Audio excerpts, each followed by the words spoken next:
Hey, so once again, I've separated the sermon out, even though I said I never do it. I've now done it 2 weeks in a row. But it's been quite a week. We're still dealing with a lot of trauma in the world, a lot of violence. I think many of you know that I grew up in Lisbon Falls, Maine, one of the towns that has recently become famous this week because of the shooting in neighboring Lewiston, Maine. And so there's been a lot to deal with there for me and for, I think, most people, certainly here in New England. It's weird to think that this sort of thing happens here, although of course it does. Of course it can. So I've been thinking about that, and of course continuing to think about the war in the Middle East, the war in Ukraine. It makes you wonder sometimes about humanity and, how we're doing as human beings trying to do the right thing.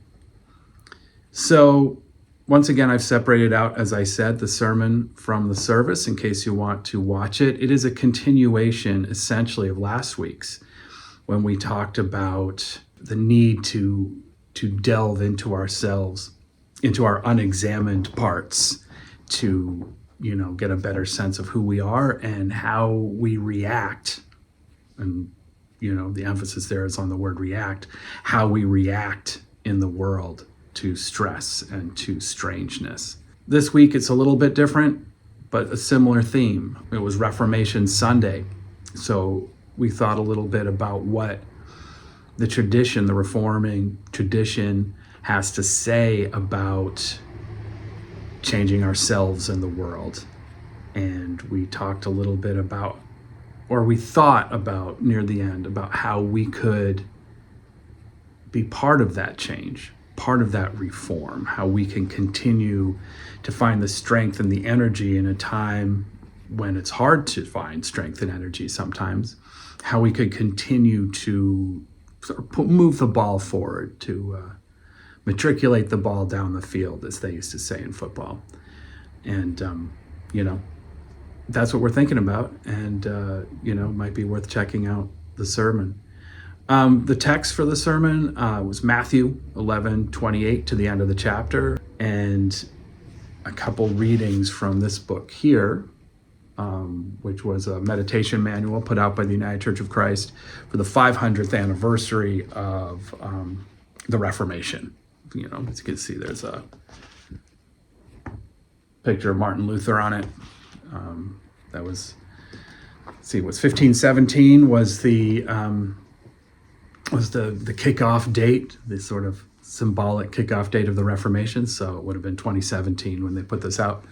But, it's a useful little resource and worth checking out if you're interested. But that's all. I'll get to the sermon. And, I hope you're all doing okay with all that's going on. And if you need anything, please reach out. I'm easy to find. So, see you out there. So, Anthony Robinson tells us that the idea of the Reformers was that we were all, despite our faith, a mixed bag. The idea of the Reformers was that we were a mixed bag. None of us, he said, are wholly virtuous or without fault or foible, and at the same time, none of us are beyond God's reach or redemption.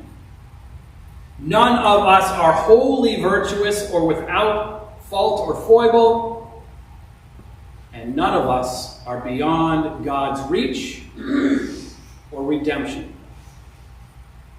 Well, that's good news, right? Now, some of you will remember last week when we talked a bit about a Buddhist parable concerning lost cows. Have you remember the lost cow thing? Yeah. I'm not actually taking attendance, I was just curious. If you don't remember that because you weren't here, or if you don't remember that and you were here, the service is easily findable on YouTube. I bring that up because I'm going to tell you another story about those big, heavy, wandering metaphors known as cows. You see, every once in a while when I was a kid, working on my grandfather's farm, we would look up from whatever task we had moved to find that the cows had fled their enclosures. Now, sometimes when they did this, we would find them right away in the neighbor's orchard, but sometimes we would find ourselves chasing down the road to catch them before a car did, or wandering in the woods, wondering how such a large, clumsy beast could blend in so well. You see, these cows, when they escaped their pens, were acting according to their nature. They were trying to escape. That is what cows do. They try to escape. And frankly, that is what any living thing does. When there is a moment of potential freedom, a crack in the gate or the lid or the wall that has kept us in, we make a run for it. Understanding that freedom is special even when there are risks. Even when there are risks. And when we are penned in, just like those cows, we chafe at being there, locked in our own prison. Now, this was the case at the moment of the Reformation on October 31st, 1517. Martin Luther, in those 95 Theses, saw a crack in the gate and he made a run for it, getting beyond the old worldview and bringing others along.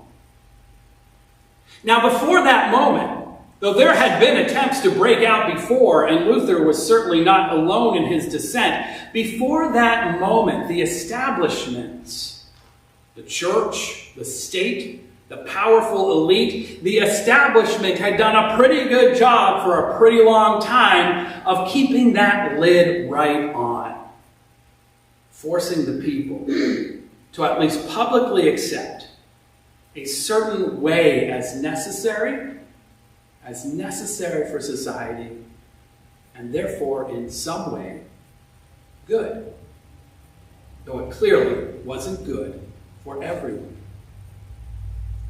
Now, against the old view of a world filled with irredeemable sinners, reliant on the church with the apparatus of clergy to advocate for us before an angry and vengeful God, the Reformers posited another idea. And that idea was that no one is beyond redemption. No one is beyond redemption. Now let's stop there for a minute, because that's actually a pretty radical foundation for belief. No one is beyond redemption. Before this, the church was pretty good at pointing out how messed up humanity is, how messed up we are. Irredeemable is what they would say. But along came this crack in the fence. In the Reformation view, human beings are indeed messed up, pretty flawed. It's hard to argue otherwise. But, say the Reformers, we are also capable of change. We can change. We can get better. Not perfect, but better than we are today. We can reform. We can forgive and be forgiven. We can put down those old wounds and old ways of doing things. Now, if this idea doesn't seem radical to any of us over the past 2 weeks alone, then we are not paying attention. Human beings are still at war, and deadly violence is a part of our communities. But here the lesson is that you, that me, that everyone, even those people we are justifiably angry with this morning, and if you are like me, there are a few, everyone can be redeemed. Everyone. And if we truly believe this, as the Reformers did, if we open our hearts to the possibility that not only the cows will be free, so too will we be free. So too will we be free. We will be free to become the change we wish to see in the world. And it won't be hard. Reform won't be difficult. We will be liberated from the burdens of the past. That's why Jesus tells us, "Come to me, all you who labor and carry heavy burdens, and I will give you rest. Take my yoke upon your shoulders and learn from me, for I am gentle and humble of heart. Here you will find rest for your souls, for my yoke is easy and my burden is light." My yoke is easy, my burden is light. Now, at its birth, Protestantism placed itself at the forefront of reform. Reformation of the church, of course, but also of hearts and minds and society itself. Again, opening up the door, recognizing our own flawed nature and claiming that no human being and no human institution could claim infallibility. Infallibility. I think you all know what that means, but people do claim it. They claim that they cannot be wrong. The heart of Protestantism asserts itself, says Paul Tillich, and says no. Says no whenever a person, institution, or movement claims that its values are God's values, its truth, God's truth, its action, God's action. Now, obviously, there have been some compromises over the years in the Protestant church toward that heart of Protestantism, this mission Tillich describes. I mean, the church hasn't always been good at saying no to the powers and principalities.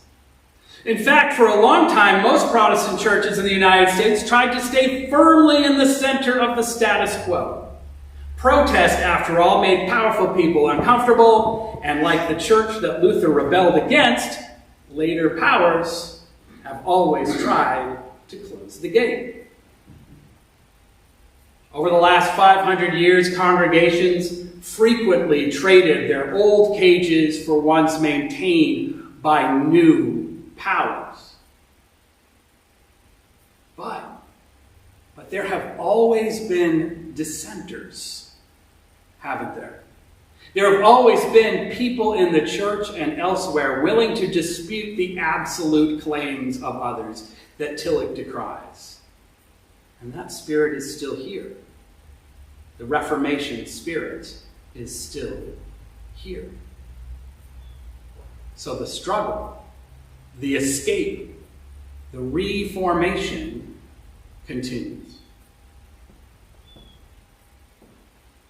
Now, it's worth noting that in these secular times, I am actually not casting aspersions on the Roman Catholic Church, which itself has reformed and reformed a number of times in the last 5 centuries.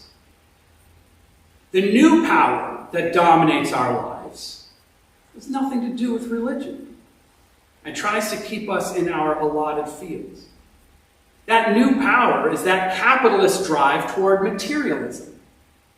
The capitalist drive toward materialism that keeps us spinning on the wheel to nowhere, the wheel of acquisition, going about our appointed tasks, no longer interested in reaching out, no longer interested in giving without getting something better in return, no longer interested, unless we escape its grasp, in the state of the world or creation or of the human beings who inhabit it.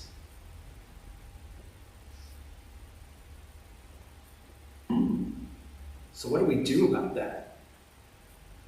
What do we do in our struggle against materialism? How do we continue the Reformation, the reformation today in opposition to secular powers? Now, of course, we know we can't change everything, certainly not right away, and that's okay. The goal isn't to do everything differently for the sake of difference anyway. The goal instead is to do what is closest to our nature, to live out what is closest to our beliefs, and to understand what is important to us instead of what is expected of us. To understand the difference between what is important to us and what is expected of us by society, by the world out there. To tease apart what these societies that tell us to cease conformity, to use another word, to cease conformity for conformity's sake. I looked up last year's sermon, and we talked about Paul. Do not conform to this world, says the Apostle Paul, but be transformed by the renewing of your minds. Do not conform to this world, but be transformed by the renewing of your minds. Now, we had hands earlier, so some of you were here last week, and you may remember when Thich Nhat Hanh reminded us that our suffering may be the suffering of our Father, that he has handed down to us as part of his heritage. Or, as Thich Nhat Hanh says, the suffering that our mother wasn't able to transform, she transmitted to us. We need to throw the suffering away. We need to renew our minds so that we can grow not into their nature, into the nature of past structures and demands, but into ours, into our nature. For the world we live in, in the words of Matt Fitzgerald, is dependent and historically conditioned. The world itself has flaws. That's a fancy way of saying that. So how do we do this? How do we do this? How do we live into our own nature? Part of the process is actually what we talked about last Sunday. So you might want to check out the video if you weren't here. Part of the process is digging down to examine our inner child, its defenses, its fears, its biases, so as to be open to difference and change. It involves things like art, worship, and creatively acting in the world. But it also involves taking these elements learned in our walk of faith one step further and changing how we move through our entire lives. Changing how we move through our entire lives. You know that be the change line that I sort of threw out there a couple minutes ago? Instagram frequently tells us Gandhi said it. But that's not exactly what he said.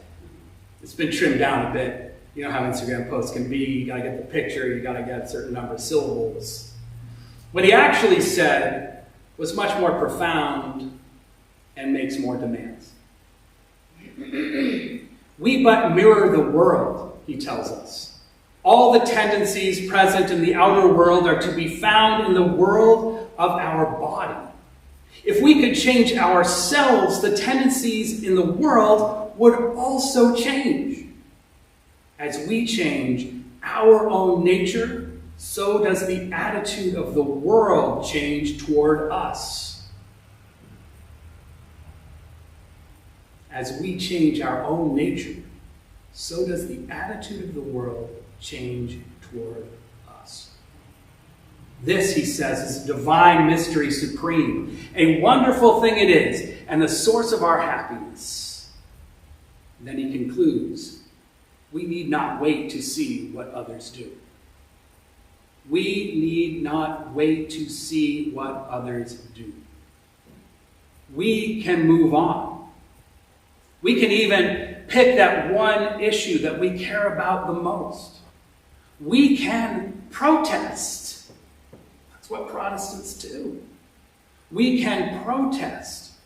Alone, maybe, and without power or recognition, settled in that minority looking for the crack in the fence, or we can move on together, in a protesting congregation.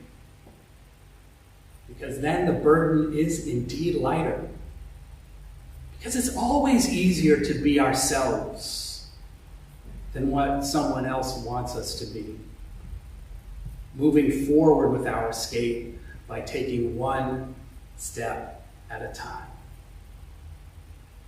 So let's take a moment now in silence to think about where we feel ourselves conforming to this world, and consider where and how we can break away, constantly reforming ourselves and our institutions.